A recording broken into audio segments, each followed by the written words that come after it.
একটা শহর ছিল, নাম নূরের নগরী। শহরটা একসময় নামাজ, কোরআনের তেলাওয়াত, সাদাকাহ আর সত্যবাদিতায় ভরা ছিল। মানুষের মুখে ছিল সালাম, চোখে ছিল লজ্জা, আর অন্তরে ছিল আল্লাহর ভয়। কিন্তু সময়ের সাথে সাথে মানুষের হৃদয় বদলে গেল।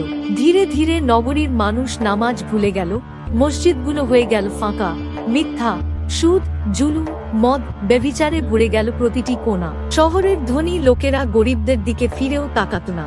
গরিবরা ক্ষুধার্ত, অথচ ধনীরা অপচয়ে ভাসছিল। কোনো মা আর ছেলেকে ভালোবাসত না, কোনো ছেলে তার বাবাকে সম্মান করত না। সম্পর্কগুলো ভেঙে যাচ্ছিল, সমাজে ছড়িয়ে পড়ছিল অন্ধকার। তখন একজন বুড়ো আলেম শহরের মাঝখানে দাঁড়িয়ে চিৎকার করে উঠলেন, হে মানুষ, তোমরা কি ভুলে গেছ নূহ এর জাতি, আদ জাতি, শামুদ জাতি, লুতের জাতি, যারা আল্লাহর কথা অমান্য করেছিল, তারা কি গজব থেকে বাঁচতে পেরেছিল? আমি শপথ করে বলছি, আল্লাহ পাকের গজব ডেকে নিয়ে আসিতেছে, শুধু সময়ের অপেক্ষা। কিন্তু কেউ তার কথা শুনল না, বরং হাসল, বলল, গজব কই? আমরা তো আগের চেয়ে ভালো আছি, আরো টাকা কামাচ্ছি, আরো আনন্দ করছি। বৃদ্ধ আলেম একাকী কেঁদে বললেন, হে আল্লাহ, এরা তো তোমার আয়াত অস্বীকার করছে, তোমার হুকুমের অবাধ্য হচ্ছে। তুমি চাইলে আজই আসমান থেকে গজব নামাতে পারো। কিছুদিন পরে শুরু হলো অদ্ভুত সব ঘটনা।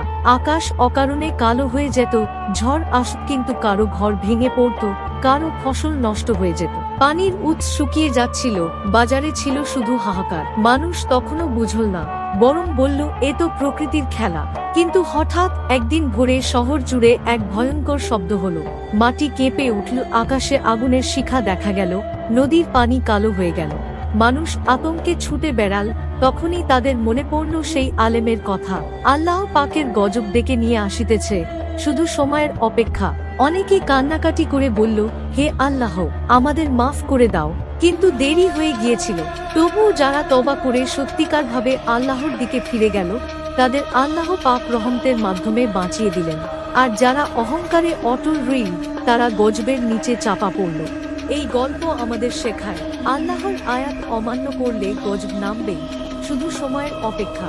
কিন্তু গজব আসার আগেই যদি মানুষ তওবা করে ফিরে আসে, তবে আল্লাহর রহমত অসীম।